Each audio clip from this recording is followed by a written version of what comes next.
जब मैं 8वीं कक्षा में थी तो एक प्रतियोगिता में मैंने तृतीय स्थान हासिल किया और उस दौरान मुझे उपखंड अधिकारी से सम्मानित होने का मौका मिला। जब उपखंड अधिकारी की गाड़ी हमारे स्कूल के प्रांगण में आई तो उस गाड़ी पर लगी बत्ती को देखकर मेरा बाल मन सम्मोहित हुआ था। लेकिन जैसा कि बाल मन होता है, कुछ घंटों कुछ दिनों में वो जो मेरी यादें थी वो धूमिल हो गई। उसके पश्चात 10वीं कक्षा में फिर से मुझे मौका मिला जब मैं जिला कलेक्टर महोदय के द्वारा सम्मानित हुई।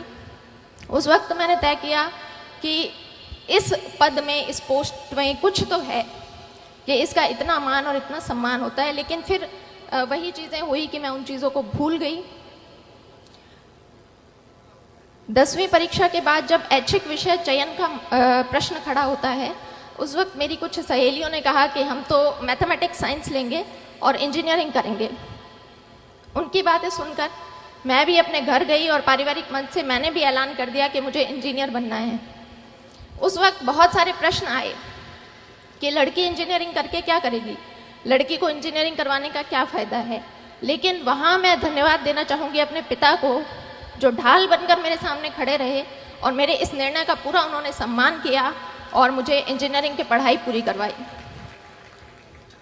इंजीनियरिंग की पढ़ाई 4 साल पूरी करने के बाद मैं फिर से एक ऐसे बिंदु पर खड़ी थी जहाँ से बहुत सारे रास्ते निकल रहे थे और उन रास्तों में से मुझे किसी एक रास्ते का चयन करना था।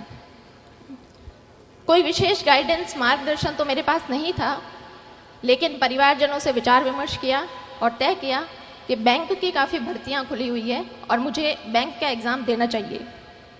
इस एग्ज़ाम तैयारी के दौर में कास्ट सर्टिफिकेट के लिए मुझे फिर से उपखंड अधिकारी के कार्यालय में जाने का मौका मिला। उस दिन उनके कार्यालय के बाहर भीड़ को देखकर फिर से एक बार मुझे लगा कि इस पोस्ट के लिए मैं ट्राई कर सकती हूँ।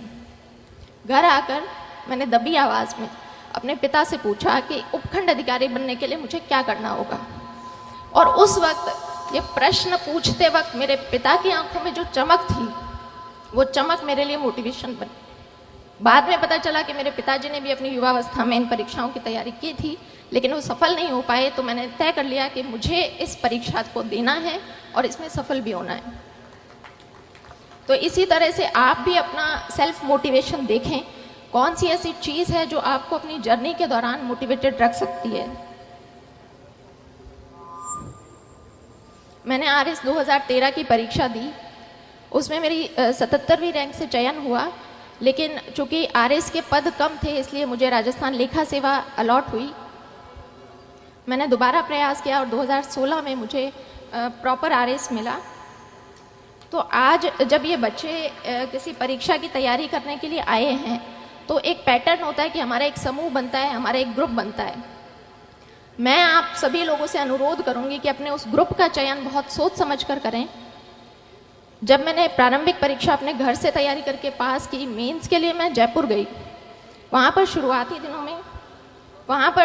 दिनों में कुछ मेरे ऐसे दोस्त थे जिनका हर वक्त यही कहना होता था कि भर्ती तो सिर्फ 700 पदों पर निकली है, हमारा नंबर कहाँ आएगा।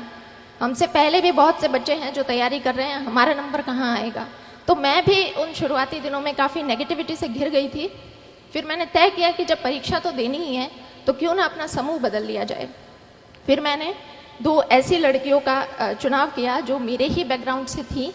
हमारा बस एक ही डिस्कशन रहता था कि भर्ती तो सैकड़ों पदों पर निकली है, हमें तो सिर्फ एक पद चाहिए।